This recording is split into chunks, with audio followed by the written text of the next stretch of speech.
علیکم، welcome to my channel Shazy voice. آج جو میں کہانی آپ کو سنانے والا ہوں اس کا نام ہے موت کا راز۔ سد، سارم، عادل اور دانش چاروں بہت ہی اچھے دوست تھے۔ انہوں نے کالج اور یونیورسٹی میں اکٹھے تعلیم حاصل کی۔ ان کی دوستی ایک مثالی دوستی ہے۔ وہ چاروں مہم جوئی بھی تھے، جہاں بھی جاتے اکٹھے جاتے تھے۔ چاروں کا تعلق متوسط گھرانوں سے تھا۔ ان کے پاس اللہ تعالیٰ کا دیا ہوا سب کچھ تھا۔ وہ سب اپنی دنیا میں گھر والوں کے ساتھ مگن تھے۔ ایک روز وہ چاروں ایک ہوٹل میں بیٹھے خوش گپیوں میں مصروف تھے کہ اسد بولا، یار تم سب کو پتہ ہے سوات میں ایک وادی ہے جس کا نام نیلم ہے، جو بہت خوبصورت ہے۔ وہ پہاڑوں کے درمیان ہے۔ وہاں پر ایک بہت خوبصورت محل ہے جو کہ صدیوں سے بند ہے، کوئی نہیں جانتا وہاں کیا ہے۔ سارم بولا، ہاں یار میں نے بھی سنا ہے کہ وہ جگہ ہے تو بہت دلکش۔ میں نے یہ بھی سنا ہے کہ وہاں پر چاند کی ہر 14ویں رات کو آسمان سے خوبصورت پریاں اترتی ہیں اور ایک بت کے سامنے رقص کرتی ہیں۔ عادل بولا، پچھلی دفعہ جب ہم مہم پر گئے تھے تو وہاں کیا ہوا تھا؟ وہاں سے ہمیں بھاگنا پڑا تھا۔ دانش مسکراتے ہوئے بولا، یار وہاں کا چوکیدار اتنا خوفناک تھا کہ سب ڈر کر بھاگ گئے تھے، مگر وہ بنگلہ تھا بہت خوبصورت۔ سر بولا، بھائی اس بار ہم سب سوات چلتے ہیں، ان خوبصورت پریوں کو دیکھتے ہیں۔ دانش بولا، ٹھیک ہے، تو اس بار سب سوات جا رہے ہیں، سیر تفریح کرنے اور پریوں کا رقص دیکھنے۔ پھر سب دوست یاہو کا نعرہ لگایا۔ وہ لوگ وقت مقررہ پر سوات پہنچ گئے، پھر ٹیکسی کے ذریعے وادی نیلم کی طرف روانہ ہو گئے۔ شاید موت ان کی اپنی طرف بلا رہی تھی۔ جس سفر کے وہ خوبصورت کہہ رہے تھے، وہ سفر ان کی زندگی کی خوبصورتی کو ان سے جدا کرنے والا تھا۔ اس بات کا اندازہ بھی نہ تھا۔ انہوں نے وادی نیلم کی طرف سفر جاری رکھا۔ راستے میں انہوں نے ایک ہوٹل میں کھانا کھایا۔ جب وہ کھانا کھا رہے تھے تو اچانک دانش کی نظر ایک فقیر پر پڑی جو کہ ان کی عجیب نظروں سے دیکھ رہا تھا۔ دانش نے سوچا شاید وہ بھوکا ہے۔ وہ اس کے پاس کھانے کی پلیٹ لے کر گیا اور بولا، بابا یہ لو، کھا لو۔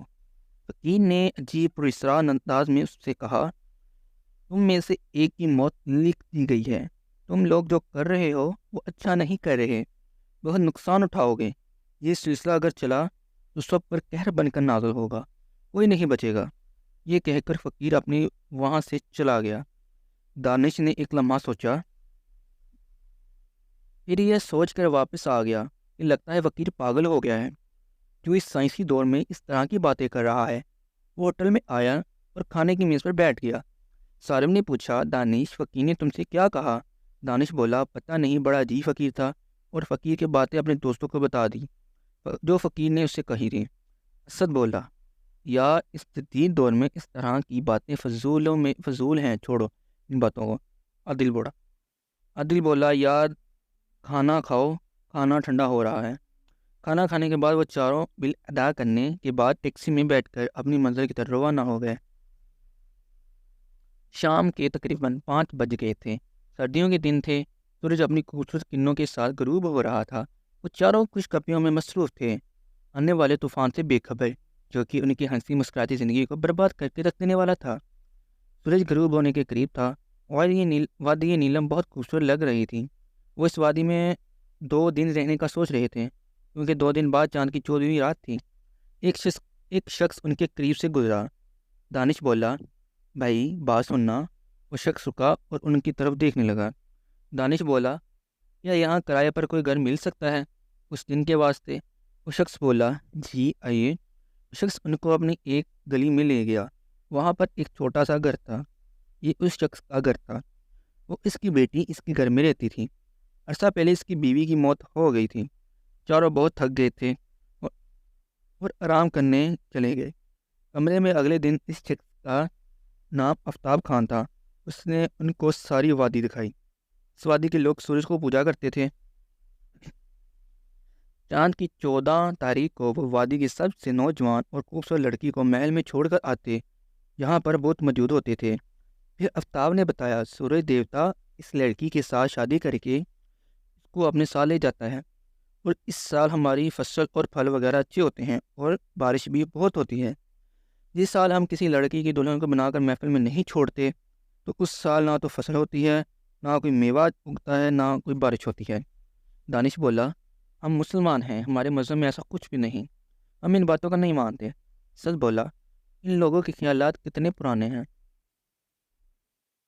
آفتاب بولا، میں بھی یقین نہیں کرتا ان باتوں پر، اور میری بیٹی نور العین مسلمان ہے۔ عادل بولا، آفتاب بھائی، ہم وہ محل دیکھنا چاہتے ہیں۔ آفتاب بولا، نہیں، تم لوگ وہاں مت جانا، وہاں جان کو خطرہ ہو سکتا ہے۔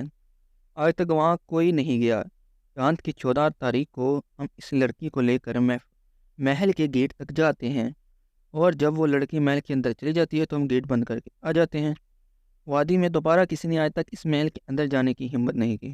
وہ چاروں سوچ رہے تھے کہ وہ اس محل میں ضرور جائیں گے اور پتہ کریں گے کہ آخر وہ لڑکی جاتی کہاں ہے، اور لڑکیاں پریاں رقص کیوں کرتی ہیں بت کے سامنے۔ اگلے دن وادی میں ہر ایک نے خوبصورت لباس زیب تن کیا ہوا تھا۔ پھر ایک خوبصورت لڑکی جس نے دلہن کا لباس پہنا ہوا تھا آگے آگے چلتی جا رہی تھی۔ اس کے پیچھے اس کے والدین اور پھر وادی کے لوگ، وہ چاروں بھی ان لوگوں میں شامل تھے۔ جب وہ محل کے سامنے پہنچے تو لڑکی اپنے والدین کے گلے ملی اور محل میں چلی گئی، تو لوگوں نے محل کا گیٹ بند کر دیا۔ محل تھا بہت خوبصورت۔ وہ سارے لوگ وادی میں آ گئے۔ رات کو جب سب سو گئے تو ان دوستوں نے گھر کی پچھلی دیوار کو کھودی اور گلی میں آ گئے۔ چاند کی چاندنی اندھیرے کو کم کرنے کی کوشش میں مصروف تھے۔ وہ چاروں محل کی طرف بڑھنے لگے۔ آخر کار وہ محل کے سامنے پہنچ جاتے ہیں۔ پھر انہوں نے محل کی پچھلی طرف سے اندر جانے کا فیصلہ کر لیا۔ جب وہ محل میں پہنچے تو وہ بنا آواز پیدا کیے چلنے لگے۔ وہ محل کے ایک حال نما کمرے میں پہنچے۔ وہاں ایک بہت بڑا بت موجود تھا۔ وہ لڑکی دلہن کا لباس پہنے اس بت کی آگے بیٹھی تھی۔ حال میں بہت سے چراغ روشن تھے۔ ان چراغوں کی روشنی میں اس بت کا چہرہ بہت بھیانک لگ رہا تھا۔ وہ ایک جگہ چھپ جاتے ہیں جہاں سے وہ آسانی سے حال نما کمرے میں دیکھ سکتے تھے۔ تھوڑی دیر بعد ان کو ایسا لگا جیسے کوئی محل میں آیا ہو۔ جب انہوں نے دیکھا تو بہت خوبصورت لڑکیاں، جن کی تعداد تقریباً 20 یا 22 ہوگی، وہاں آئیں۔ ان سب نے سرخ رنگ کا لباس پہنا ہوا تھا۔ اچانک ان لڑکیوں نے رقص کرنا شروع کر دیا بت کے سامنے۔ وہ رقص بہت عجیب و غریب تھا۔ کچھ دیر بعد رقص کیا گیا۔ جو لڑکی بت کے سامنے بیٹھی تھی وہ اٹھی اور اچانک اس نے اپنا گلا چاقو سے کاٹ لیا۔ یہ سب اس قدر اچانک ہوا کہ وہ چاروں حیران ہو گئے۔ لڑکی کچھ دیر تڑپتی رہی، پھر ٹھنڈی ہو گئی، زندگی کی قید سے آزاد ہو گئی۔ وہ سب لڑکیاں اس طرح کھڑی تھیں جیسے کہ وہ آئے دن اس طرح کا منظر دیکھتی ہوں۔ ان میں سے ایک لڑکی چلتی ہوئی اس مردہ لڑکی کی طرف آئی اور اس کے پاس بیٹھ کر اس کی گردن اٹھا کر ایک برتن میں اس کا خون بھرنے لگی۔ وہ منظر اس قدر خوفناک لگ رہا تھا کہ وہ بے ہوش ہونے کے قریب ہو گئی۔ پھر وہ لڑکی اٹھی اور سارا خون بت کے چہرے پر ڈال دیا۔ بت کا چہرہ اور بھی بھیانک ہو گیا۔ پھر وہ خوبصورت لڑکیاں رقص کرنے لگیں۔ ابھی تھوڑی دیر ہی گزری تھی کہ وہ لڑکی جو زندگی کے قید سے آزادی حاصل کر چکی تھی، اس میں حرکت ہوئی اور وہ اٹھ کر بیٹھ گئی۔ یہ منظر دیکھ کر چاروں دوستوں کے ہوش اڑ گئے۔ وہ لڑکی اب ان خوبصورت لڑکیوں میں شامل ہو گئی۔ ایک لڑکی نے چاروں کو دیکھ لیا تھا۔ وہ ان کی طرف بڑھ رہی تھی۔ انہیں کچھ سمجھ نہ آیا کہ وہ کیا کریں۔ وہ وہاں سے بھاگنے ہی لگے تھے کہ لڑکی نے اسد کو پکڑ لیا۔ سب نے پوری طاقت لگا دی لیکن وہ سب ان کو مقابلے میں کچھ بھی نہ تھے۔ وہ رونے لگے۔ اسد بولا، جاؤ تم لوگ۔ دانش بولا، نہیں جائیں گے تم کو چھوڑ کر۔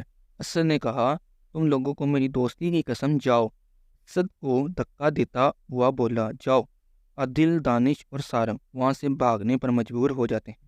جب وہ محفل سے باہر نکلے تو ان کو اپنے پیچھے اسد کی چیخیں سنائی دیتی ہیں، تو وہ رونے لگ جاتے ہیں۔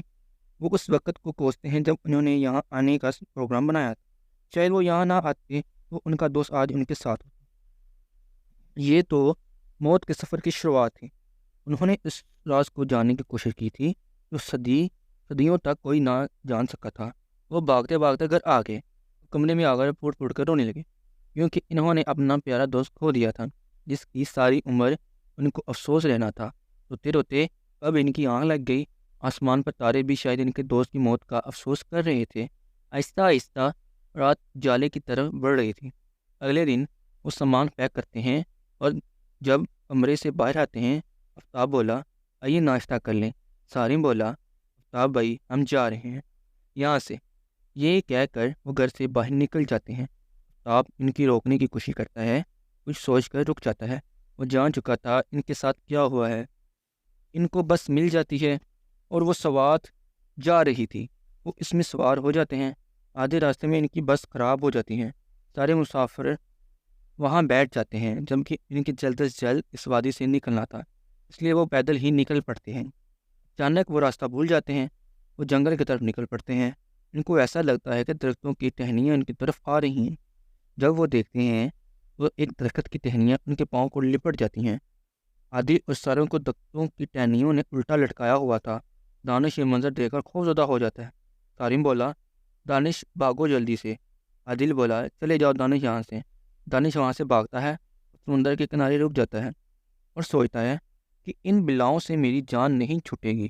وہ خودکشی کرنے کے لیے سمندر کی طرف بڑھتا ہے اور دل میں سوچتا ہے کہ میری موت شاید اس راز کو برقرار رکھ سکتی ہے۔ اچانک وہ بزرگ فقیر نظر آتا ہے جو اس کو پکارتا ہے اور اس کے پاس آتا ہے۔